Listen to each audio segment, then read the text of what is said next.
Cześć, to Marek, Desor w biegu, a to Garmin Forerunner 970.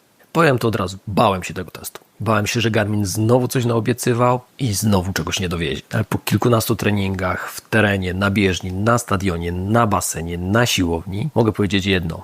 Forerunner 970 to jeden z najbardziej kompletnych zegarków sportowych, jakie miałem na ręce. Zobaczcie, czy faktycznie moje słowa mają pokrycie. Zapraszam na test.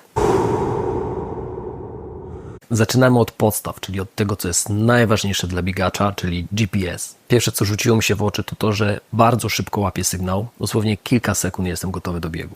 Zrobiłem biegi porównawcze Forerunner 970 i mój Epix 2 razem ze Stride'em. Jakie były tego efekty? Na przykład Forerunner 19 km 100 metrów, po czym Epix 19 km 50 metrów. Czyli różnica niezauważalna i co ważne, to nie był jednorazowy strzał. W kolejnych treningach różnice były minimalne, a czasami nawet po prostu w punkt.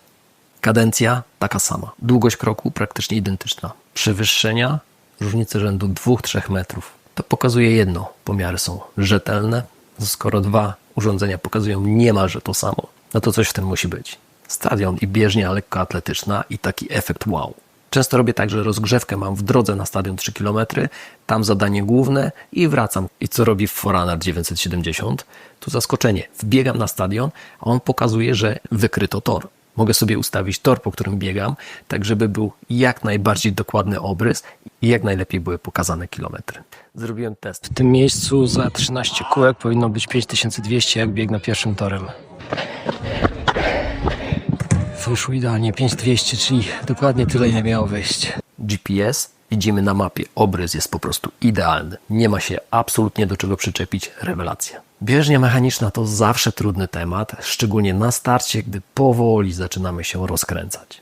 Tutaj właśnie lekkie różnice wystąpiły na początku, ale finalnie miało być 5 km i faktycznie dystans był bardzo zbliżony do tego, co na bieżni mechanicznej. Test zaliczony.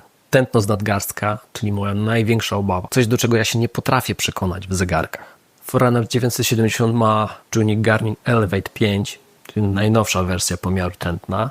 I jak się sprawdza? Test porównawczy oczywiście. Mój Epix z pasem na klatkę piersiową, no i Forerunner na ręce. Średnie tętna 137 versus 137. Maksymalne tętno 150 versus 150. Patrząc na wykres, przejścia są płynne, brak nagłych skoków, nagłych spadków, dobra reakcja na zmianę tempa. Powiem to wprost, po raz pierwszy w historii jestem w stanie uwierzyć, że to naprawdę działa. Rower i trenażer. Skoro GPS świetnie działa na bieganiu, to na rowerze tak samo. To skupię się może na trenażerach Smart. Bez problemu go sparowałem, bez problemu mogłem sterować obciążeniem, a także zaciągnąć treningi z Training Peaksa i po prostu go realizować. Jedyny minus, jaki zauważyłem, to to, że prędkość i dystans były zawyżone w stosunku do aplikacji MyWhoosh, z której jednocześnie korzystałem. Zakładam, że to kwestia ustawień, ale niestety już nie doszedłem do tego, co musiałbym zmienić, aby te pomiary były identyczne. Basen.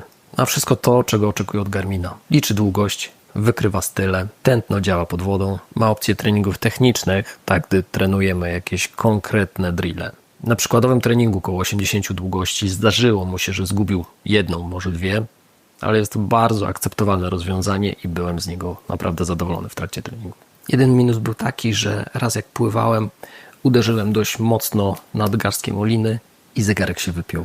Siłownia i trening siłowy. Tutaj Garmin zrobił kolejny krok do przodu. Zegarek rozpoznaje ćwiczenia, no oczywiście z pewną tolerancją, bo jeżeli robimy coś na nogi, nie machamy ręką, to tego siłą rzeczy nie wykryje. Jeśli chodzi o pompki, podnoszenie się na drążku, czy odpowiednie korzystanie ze sztangi, czy hantli, tu nie ma problemu, wykrywa prawie wszystko. A jeżeli nawet coś pomyli, to w aplikacji możemy sobie zmienić, czy to właśnie nazwę ćwiczenia, czy ilość powtórzeń, bądź też obciążenie. To samo możemy zrobić na zegarku, wybierając właśnie odpowiednią ilość powtórzeń. Jeżeli naliczył nam na przykład 13, było 12, bez problemu to skorygujemy. To, co jest też fajne, to dostępne animowane treningi, czyli zegarek pokazuje nam, jak możemy wykonać dane ćwiczenie. Można powiedzieć, że mamy trenera na nadgarstku. Cóż więcej chcieć. Wędrówka. Tutaj bardzo mi się podobają ekrany, szczególnie połączenie kompasu z wykresem wysokości i innymi danymi, które są w tym samym miejscu. Do tego, jeżeli chcemy na przykład odpocząć na chwilę w schronisku, spauzować naszą aktywność. Wtedy w górę najczęściej ekranu wyświetla nam się ikonka. Jeżeli ją klikniemy, to przenosi nas z powrotem do tej aktywności. Takie ułatwienie. Ekran Forerunner 970 ma AMOLED-a 1,4 cala, 454 na 454 piksele. Kolory są bardzo wyraźne, bardzo jasne, kontrastowe i dobrze widoczne w słońcu. Jak przeszedłem z Phoenixa 5 na Epixa 2, to ekran robił różnicę. Tutaj między 970 a Epixem też widoczna jest ta różnica. Tym razem na korzyść Forerunnera. Latarka, czyli taka nowość w Forerunnerze i na pewno nie jest to bajer, jest to bardzo przydatne i w życiu codziennym, i w treningach. Jeżeli biegamy po zachodzie słońca, pyta nas się, czy włączyć światło stroboskopowe. To jest o tyle fajne, że jeżeli nie mamy innych odblasków, zegarek pokazuje zdecydowanie naszą pozycję. Bateria i teraz konkrety.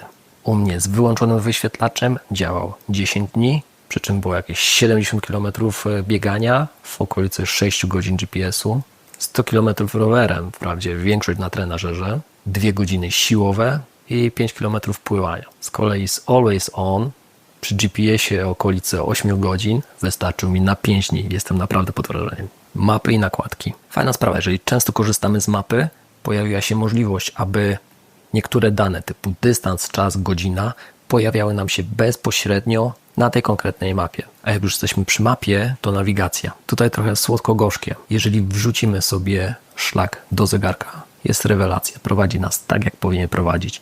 Jeżeli chcemy zaprogramować to z poziomu zegarka, tutaj już jest większy problem. Ostatnio byłem na Śnieżce. Wprawdzie znalazłem ją bez problemu, aczkolwiek wytyczył mi nie ten szlak, którym chciałem iść i nie dało się tego zmienić. Co chwilę kazał mi zawrócić. Z kolei jak już z niej wracałem, dałem sobie drogę powrotną do samochodu, już wszystko szło bez problemu. Nawet jeżeli szedłem innym szlakiem, on starał się obliczyć odpowiednią trasę, tak żebym trafił w to konkretne miejsce, z którego wyruszyłem. Trening i plany treningowe. Tutaj bez problemu możemy sobie załadować trening, który sami stworzymy w aplikacji, korzystając z Garmin Coacha, zaciągając go z Training Peaksa. Co ciekawe, można również sobie zaprogramować treningi zakładkowe, czyli coś idealnego dla triatlonistów. Z dodatkowych elementów ciekawe jest to, że można odbierać połączenia i normalnie przez niego rozmawiać. To połączenie nie przyniesie ci nic dobrego. Ale jak ja to mam na teście na YouTubie dać? Z takich ciekawych funkcji, ale takie, które mają pozostałe Garminy również, to pokazuje nam nasz pułap tlenowy, ocenia wydajność tego biegu. Właśnie wskazując pułap tlenowy, próg mleczanowy, prognozuje nam czasy. Ciekawostką jest też ocena formy na podbiegach. Analizuje to, ile podbiegów robiliśmy, jak często biegamy, jaki mamy pułap tlenowy, to wszystko wrzuca w jeden worek i pokazuje nam właśnie naszą formę na podbiegach. Właścią jest też tolerancja biegowa. Pokazuje nam nasze obciążenie tygodniowe, ile jesteśmy w stanie tak naprawdę znieść. Z jednej strony pokazuje nam, ile możemy biegać w ciągu tygodnia, a z drugiej, jak bardzo obciążający jest dany konkretny bieg. Na przykład na jednym biegu, na którym przebiegłem 19 km, to obciążenie biomechaniczne były 22 km. To wszystko wlicza nam się w ogólną tygodniową tolerancję. Jest jeszcze EKG. Możemy sobie sprawdzić, jak to u nas wygląda. Oczywiście pamiętajmy, że to nie jest narzędzie medyczne, więc może służyć bardziej poglądowo, aniżeli do wyciągania konkretnych wniosków. Jeżeli coś się dzieje, to udajmy się najlepiej do lekarza. Ciekawą funkcjonalnością takiego życia codziennego jest stan zdrowia.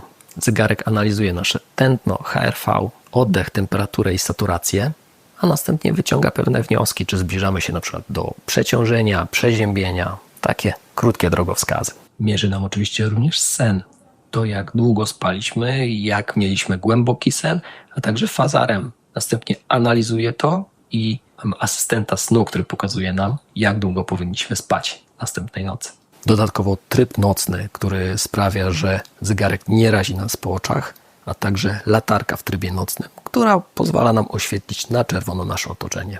Warto nadmienić, że bezel jest tytanowy, a szkło szafirowe, co oznacza, że ciężko będzie go zarysować. Podsumowanie i wnioski końcowe. Forerunner 970 to na pewno świetny GPS, najlepszy pomiar tętna z nadgarstka, jaki testowałem, rewelacyjny stadion, całkiem akceptowalna bieżnia, bardzo dobry basen i siłownia, masa funkcji treningowych, solidna bateria, ekran top. Czy jest idealny? Nie. Nawigacja mogłaby być lepsza, baseny mógłby lepiej policzyć i znalazłem pewno jeszcze kilka elementów.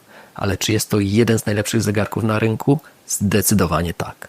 Czy mogę go polecić? Z czystym sercem zdecydowanie tak. Jeżeli ten test był dla Ciebie pomocny, proszę zostaw łapkę w górę. Jeżeli jeszcze nie subskrybowałeś kanału, proszę zasubskrybuj. To pomoże mi tworzyć następne treści. Napisz proszę w komentarzu, czy rozważasz zakup 970. No może inny zegarek chodzi Ci po głowie. Daj znać. Dzięki za oglądanie i widzimy się na trasie. Ja lecę na trening.